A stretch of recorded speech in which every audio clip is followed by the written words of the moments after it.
Hello gamers, welcome back to Epic Encounters. Today, we're diving into yet another woke disaster in the gaming world, Concord. If you thought previous woke games were bad, Concord takes it to a whole new level. From its blatant propaganda to its abysmal player numbers, this game is a prime example of how out of touch developers can be when they prioritize an agenda over good gameplay. We've got a lot to cover today. From the game's laughable failure to even hit 700 peak players, to the developers' desperate attempts to salvage their sinking ship by removing the LGBTQ+ tag from Steam. And trust me, it just keeps getting worse. Let's get into it.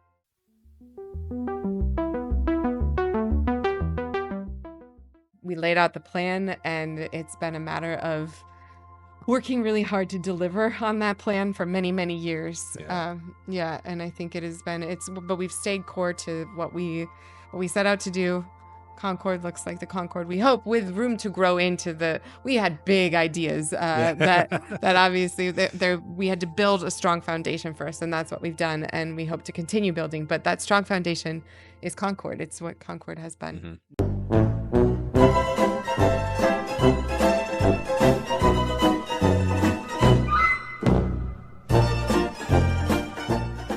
Let's start with the obvious. Concord has flopped, and it has flopped hard. This game, which was supposed to be Sony's next big thing, has failed to even hit 700 peak concurrent players. Think about that for a second. With all the hype, all the marketing, and all the resources Sony threw at this game, it couldn't even get 700 people to play it at the same time. That's not just a failure, that's a disaster. It's almost like watching a slow-motion train wreck, except the train is full of woke propaganda and no one wants to be on board. And speaking of propaganda, let's talk about the characters in Concord. This game is a checklist of every woke stereotype you can think of. Fat, ugly women are portrayed as strong and attractive. LGBTQ+ and non-binary characters are shoved into the spotlight as the moral compass of the game. And anyone who represents traditional values is either villainized or presented as backward and ignorant. It's like the developers sat down and asked themselves, how can we make this game as woke as possible? And then they went ahead and did exactly that. But here's where it gets even more laughable.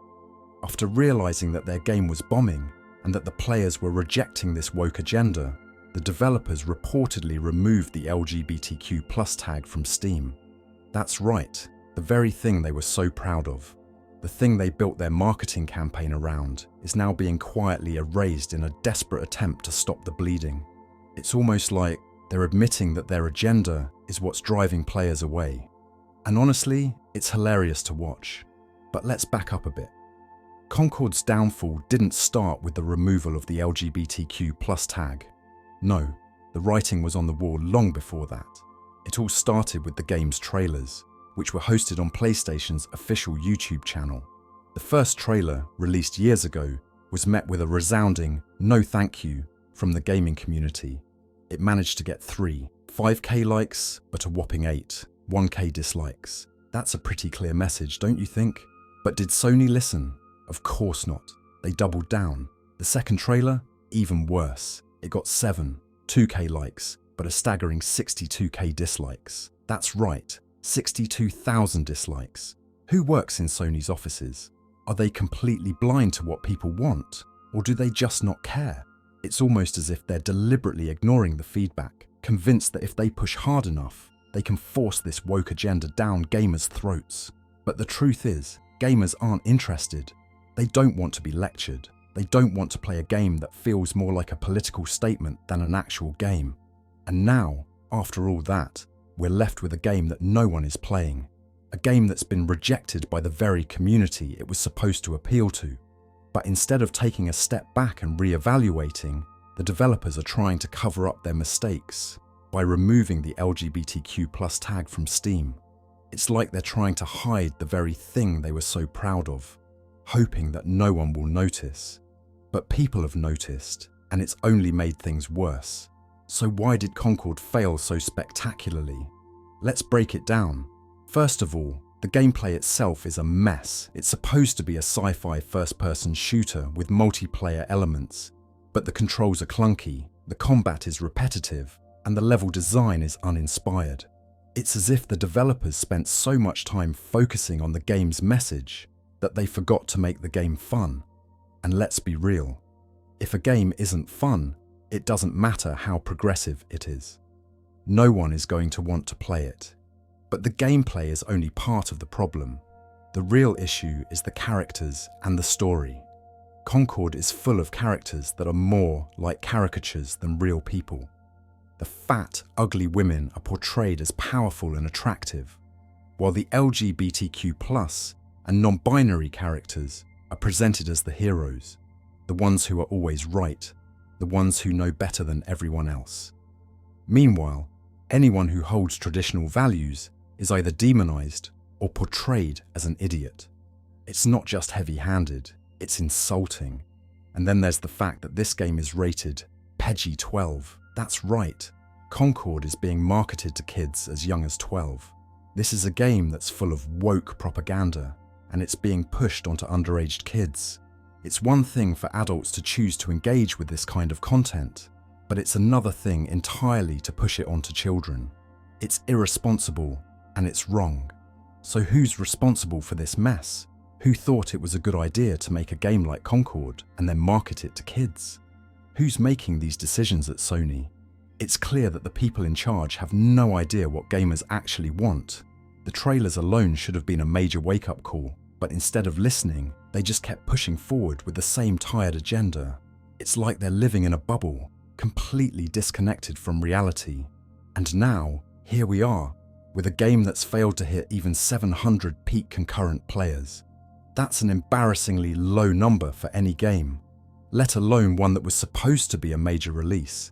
It's clear that gamers aren't interested, and no amount of damage control is going to change that. But let's talk about the broader implications of this. Concord isn't just a failed game, it's a symptom of a larger problem in the industry. More and more, we're seeing developers prioritize politics over gameplay, and the results are almost always the same. The games flop, the players leave, and the developers are left scrambling to figure out what went wrong. But here's the thing, they should already know what's wrong. Gamers have been making it clear for years now that they're not interested in woke propaganda. They don't want games that lecture them or try to push a specific political agenda.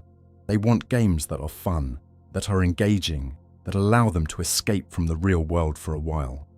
Concord fails on all those fronts. It's a game that's more interested in making a statement than in providing an enjoyable experience, and that's why it's flopped so hard.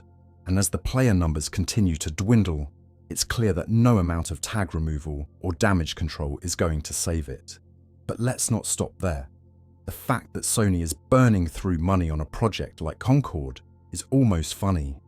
They've poured so much into this game, only to watch it crash and burn. It's a perfect example of how out of touch they've become. They're so focused on being progressive that they've lost sight of what actually makes a game successful. And who is to blame for this? Who is making these decisions at Sony?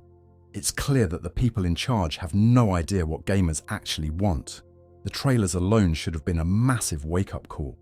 The first trailer, with its 5K likes and 1K dislikes, was a clear indicator that something was wrong. But instead of listening to the feedback, Sony and the developers doubled down.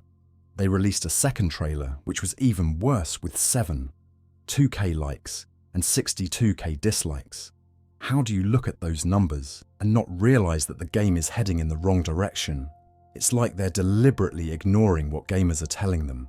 Maybe they think that by pushing through, they'll somehow change people's minds. But the reality is that it's just not working. The dislikes on those trailers aren't just numbers.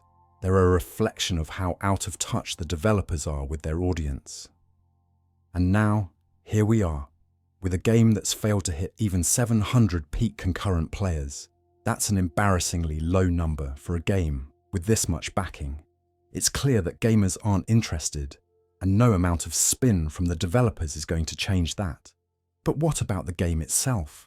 What's actually inside Concord that has people so turned off? Well, as I mentioned earlier, the game is full of woke propaganda. The characters are designed to push a narrative rather than to be relatable or engaging. The game features overweight women who are portrayed as powerful and attractive, LGBTQ+ and non-binary characters who are presented as the heroes, and anyone who holds traditional values is demonized. This kind of messaging might appeal to a very small, very specific audience, but for the vast majority of gamers, it's just not what they're looking for. Gamers want to be entertained. They want a game that's fun to play, with characters they can connect with, and a story that draws them in. Concord offers none of that. Instead, it's a game that feels more like a lecture, constantly reminding you of how progressive it is. And let's not forget the rating. Concord is rated PG-12, which means it's accessible to kids as young as 12 years old. That's right. This game, with all its woke propaganda, is being marketed to children. It's one thing for adults to choose to engage with this kind of content, but it's another thing entirely to push it onto underage kids. It's irresponsible, to say the least.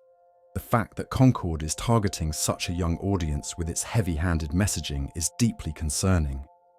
These are impressionable kids, and they're being exposed to a narrative that is clearly pushing a specific agenda. It's not just about inclusivity, it's about indoctrination, and that's not okay. So where does that leave us?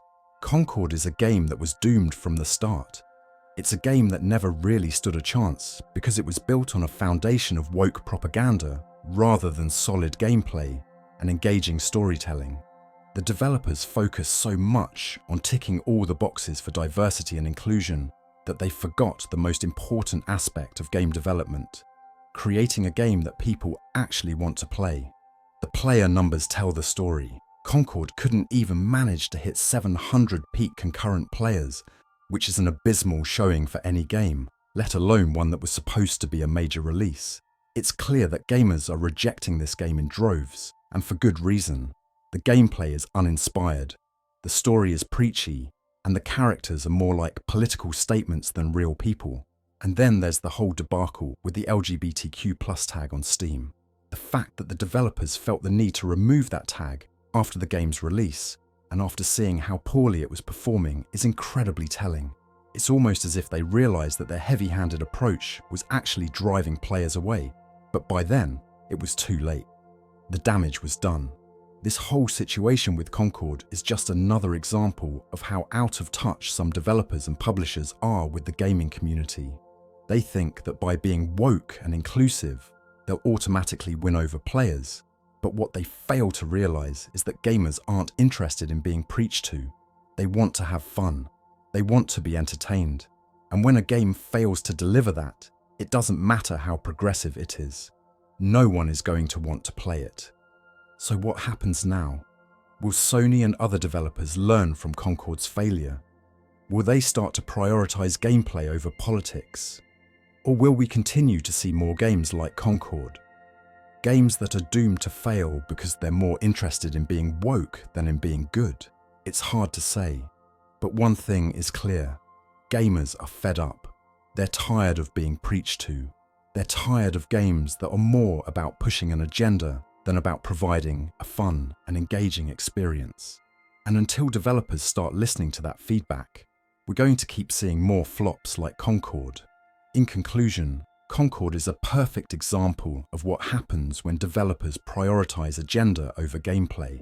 It's a game that could have been great, but instead, it's been rejected by the very community it was supposed to appeal to. The player numbers are dismal, the feedback is overwhelmingly negative, and no amount of backtracking by the developers is going to change that. What do you think about Concord's failure? Do you think the developers are out of touch with what gamers want? Or is this just another case of the gaming community rejecting a woke agenda? Let me know in the comments below. I'm really curious to hear your thoughts on this one. And with that, we wrap up this deep dive into Concord. If you enjoyed this video, or if you're as shocked by Concord's failure as I am, make sure to like, share, and subscribe for more in-depth gaming analysis. As always, keep exploring, keep gaming, and stay epic. We laid out the plan, and it's been a matter of working really hard to deliver on that plan for many, many years. Yeah. And I think it has been, but we've stayed core to what we